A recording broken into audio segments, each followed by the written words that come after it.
Good morning, students. Today I will discuss types of statistical series. In my previous video, I discussed about individual series and definition of discrete series and continuous series. Today I will discuss about discrete series. Okay.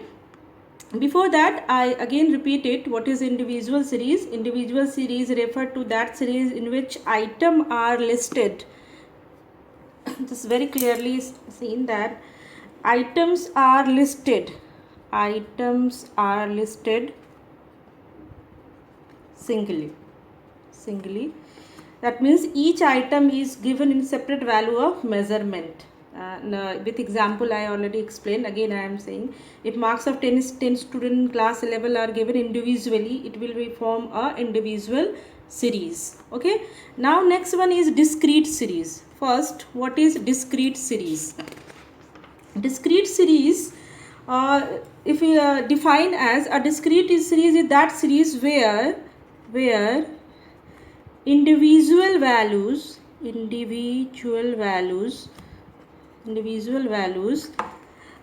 differ from each other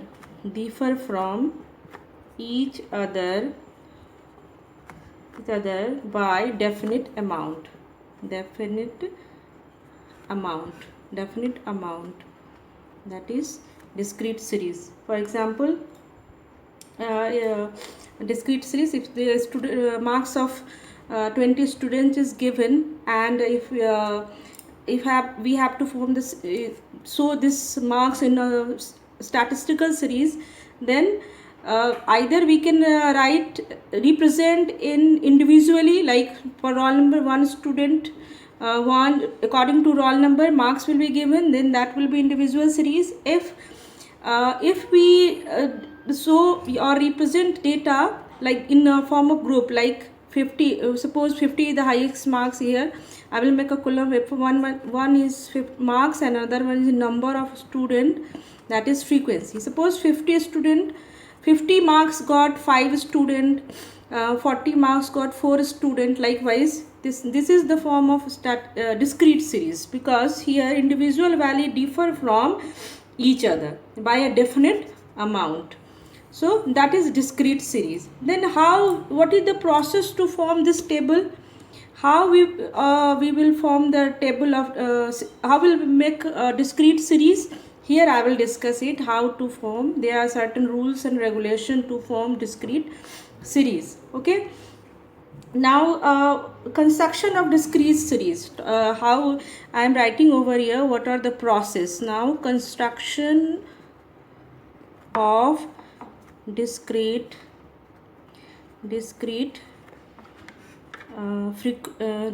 frequency, we can say frequency distribution also, because here frequency is written. Here the method is using tally marks. With the help of tally marks, we will construct discrete frequency distribution series. Okay, how this tally marks is counted. The method of tally marks or tally bars is used to count the number. What is the use of tally marks? Here I will write, that is count the number. Okay, of observation or frequency to each value of the variables. And what are the steps? Steps are, first of all, table is prepared for 3 columns. Here first step is prepare a table of 3 column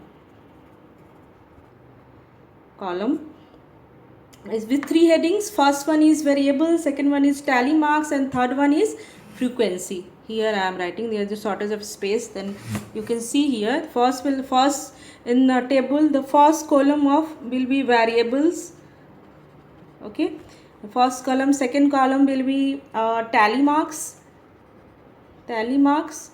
and third will be frequency, that is that denoted by F.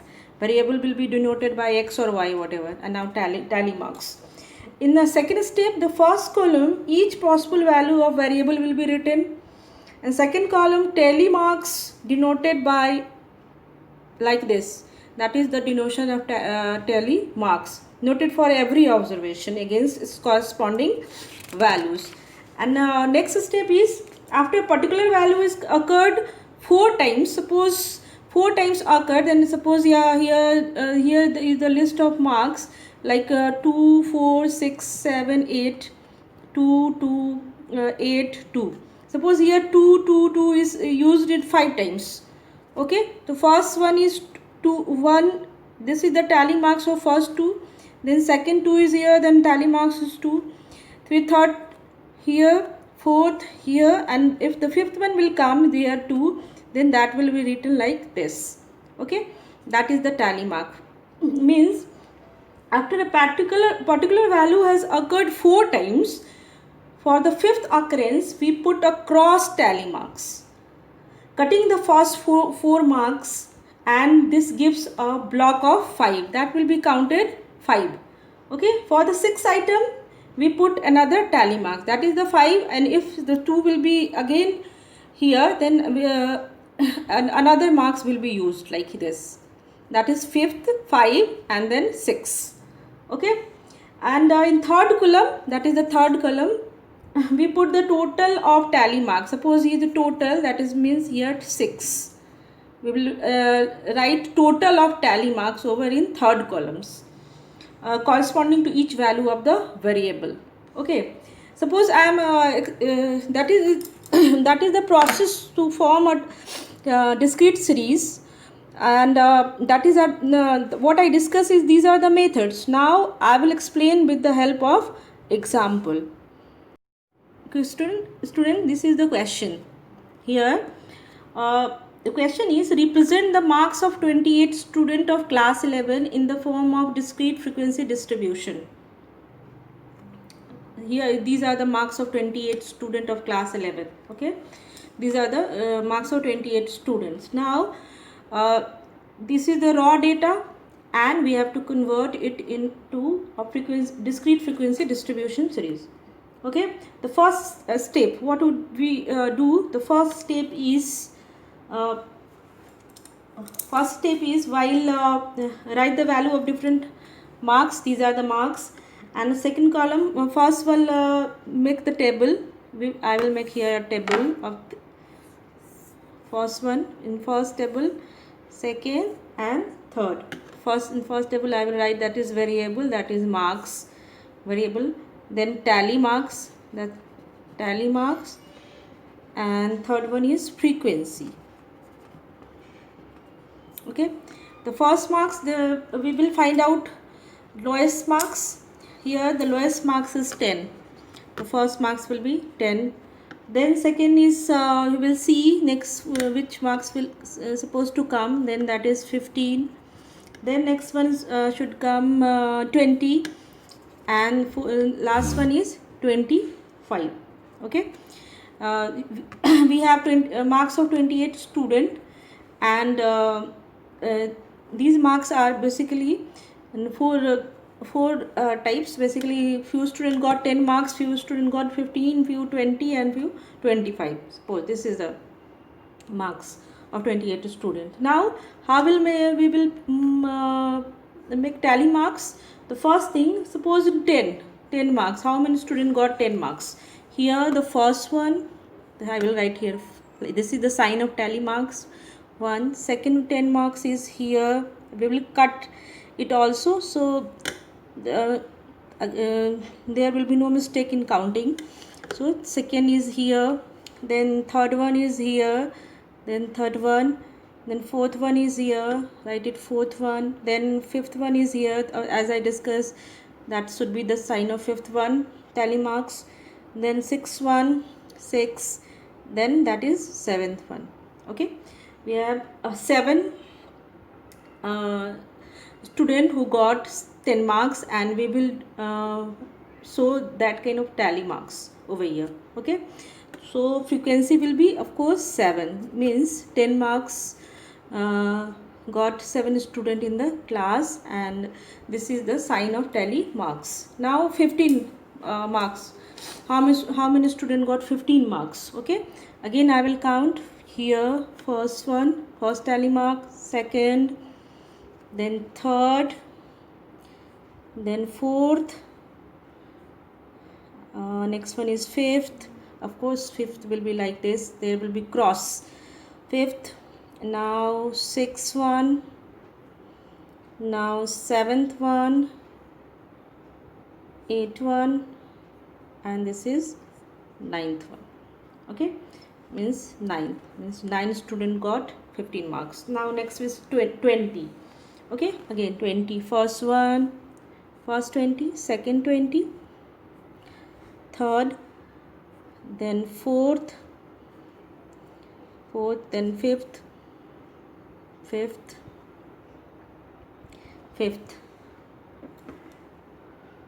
sixth, seventh, and this one is 8, means 8.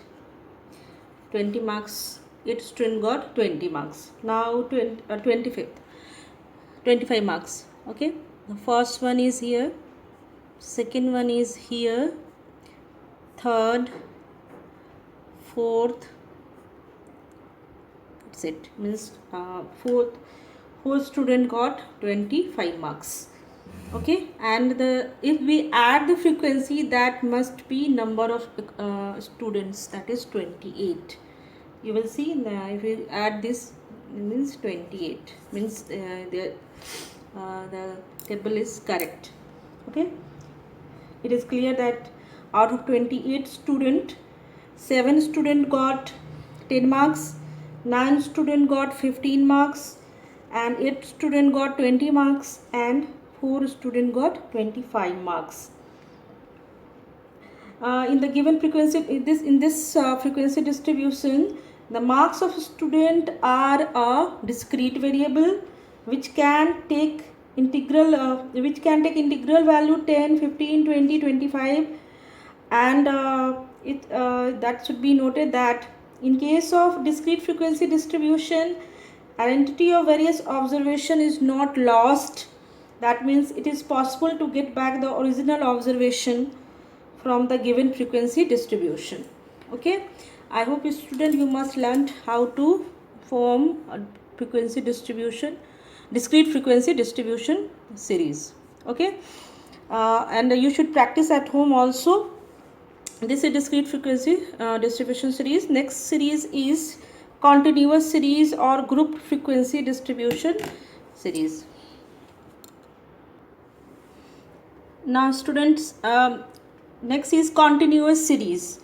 Another name of continuous series is grouped frequency distribution. Grouped frequency distribution. Okay, as compared to discrete variable, a continuous variable can take any value in the interval, and a continuous series is that series which represent continuous variable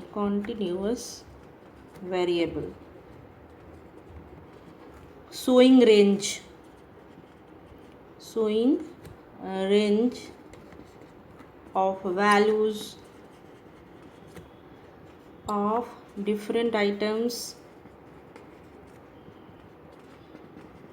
of the series, different item of the series. Okay, again I repeat it, continuous series is that series which represent continuous variables showing range of value of different item of the series. In a continuous series, the measurement are only approximation and are expressed in class interval. That means within certain limits. Here classes are framed without any break from beginning to end. You must have to remember that here classes are framed without any break from beginning to end. Here I will again explain it with some examples, then you will easily understand. But before that, some important terms which are used in continuous series. And in constructing a continuous series, we come across certain words like these words will be class. Here that is written, here written is range.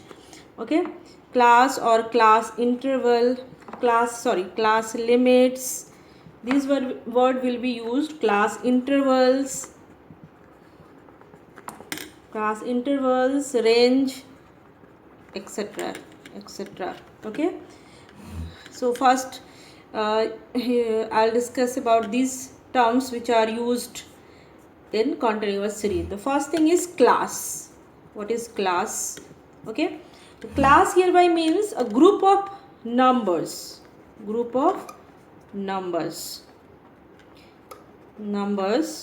in which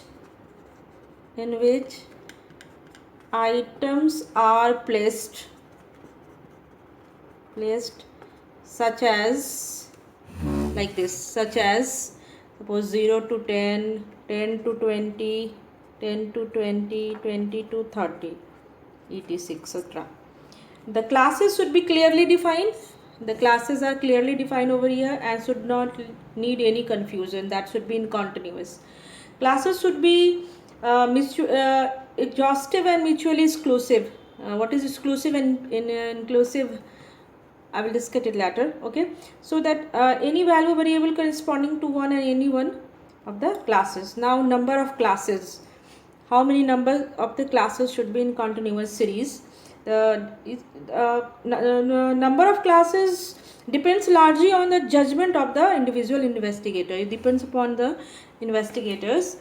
There is no hard and fast rule regarding the number of classes to be framed, yet their numbers should not be neither very large or very small.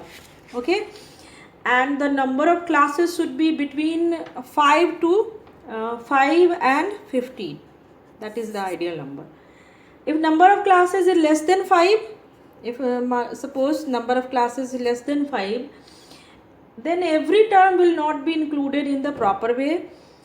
Similarly, if it is more than 15, suppose more than 15, the calculation and computation become difficult. So ideal is 5 and 15. That should be the ideal class.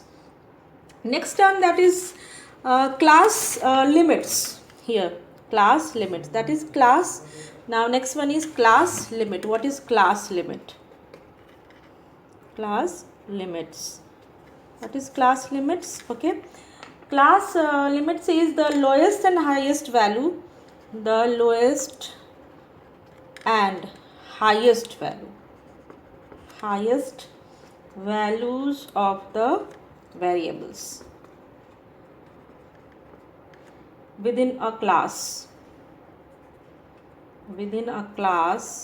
is called class limits. Again, I repeat it, the lowest and highest value of the variable within a class is called class limit. In continuous series, each class is located between two numbers.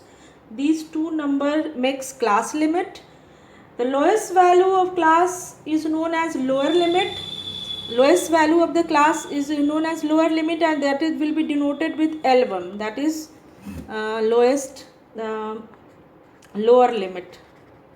Okay, and while the highest value constitute, that is their symbol is L2, and that is upper limit. Okay, in class of, suppose if class of 10 to 20, suppose here is the class 10 to 20, then that will be L1, 10 will be L1 and 20 will be L2. Okay, it is convenient to have lower limit of class either equal to 0 or some multiple of 5. That would be convenient. Either it should be 0 or should be 5. Then the calculation would become easy. Class limit should be whole numbers. That we should try that class limit should be in whole number as far as possible, and be such that every item of given data is included in these. Okay, while making continuous series, that things must keep in the mind, that lower limit should be that start from either from 0 or from 5, and the class limit should be not more than 10, so the calculation would be easy.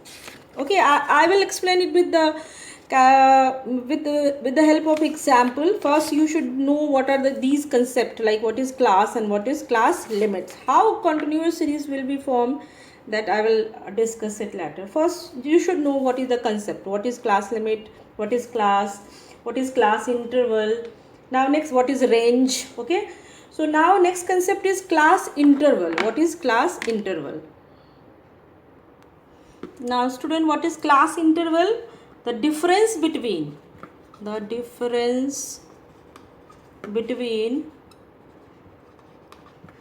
lower limit, that is denoted by L1, and upper limit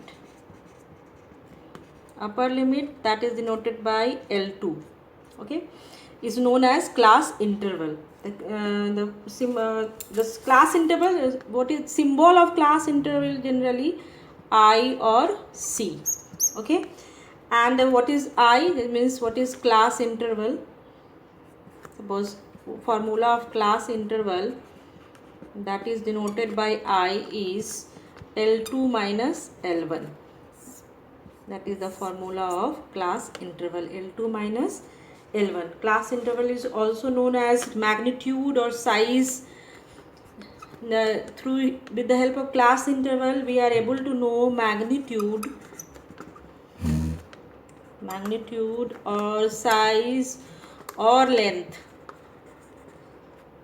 of the class.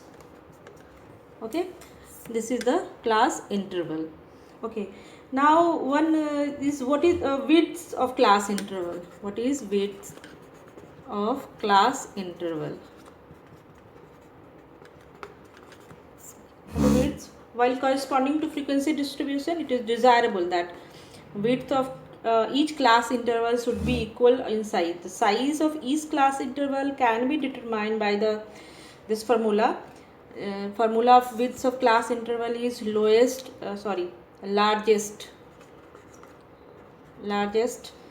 observation minus smallest observation by number of classes desired. Okay, that I will, with the help of example, I will explain how to find out width of class interval. You must remember the formula of width of class interval. Okay, in my next class I will again discuss few concepts related to continuous series.